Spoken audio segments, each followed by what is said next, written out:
Hello everyone, Mr. Bannon here, showing you how to revise your writing for good word choice. Now, good word choice is very important in your writing.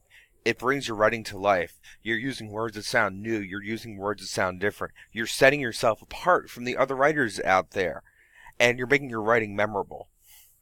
How do you use good word choice? One thing to do doesn't have anything to do with writing, it has to do with reading. Now you might think, wait, this is writing. Why would I need to read? Because the more you read, the more words you see. The more words you see, the more words that you've never seen before will appear. The more unknown words that appear to you, the more that you have to use context clues to figure out what those unknown words mean. The more you use those context clues, the stronger your reading skill becomes, because not having a good vocabulary is a big obstacle to reading well. And the better your vocabulary, the better your word choice. Now, here's how you revise for word choice. First, it's always important to be a good reader, someone who reads a lot. But something else you can do is use a thesaurus. What a thesaurus is? What is a thesaurus? Well, a thesaurus is a book of words, or a website of words, where synonyms of words are listed alongside the first word. Here's what I mean by that. If I were to look up vacation on a thesaurus, I would go to www.thesaurus.com. I'd make sure that the arrow is already on synonyms, and I'd type in vacation, see what the synonyms are. Now, we have a lot here, but not all of them fit the meaning. You would want to make sure that the word you pick in the thesaurus fits in whatever you're writing. Now we'll come back to the thesaurus later. Let's practice revising just one word. Now, this essay that's here right in front of me, the Redwoods essay that we read yesterday, that was written by an 11th grader, there is so much bad word choice, I am not sure where to even start. And I'm not going to go through it all. You're going to do that later. And I'm going to just go on looking up one word. So let's look at went. I'm going to highlight the word and and click a comment. I'd write bad word choice. Let me show you how to do that again.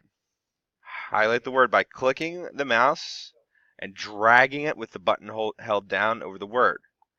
Then I move my mouse over to the comment button, which is this gray speech bubble with a plus in it.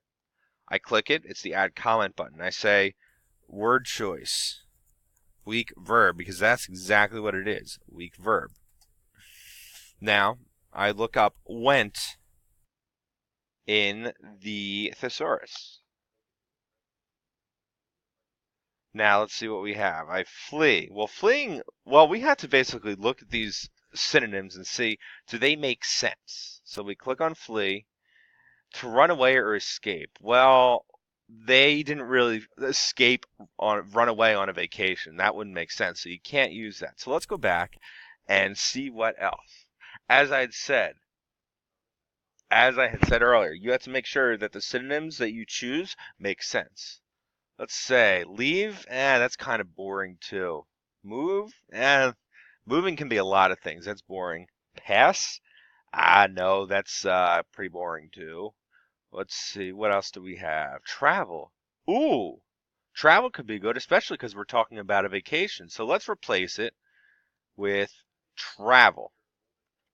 Sometimes you have to look through the synonyms and see what they mean and see if that meaning really makes sense in your sentence.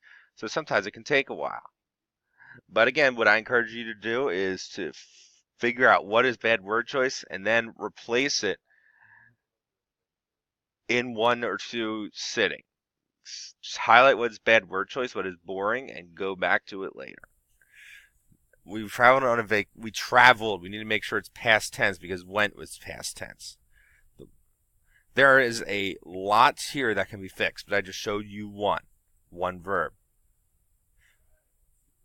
Make sure that when you revise for word choice, you use the list of what is good word choice attached to the lesson. Make sure you take this lesson that was in the video. And please, if you are refer back to this as you are revising. Later, you'll be revising someone else's writing for a bad word choice, and you'll be revising your own. This is Mr. Bannon, signing off.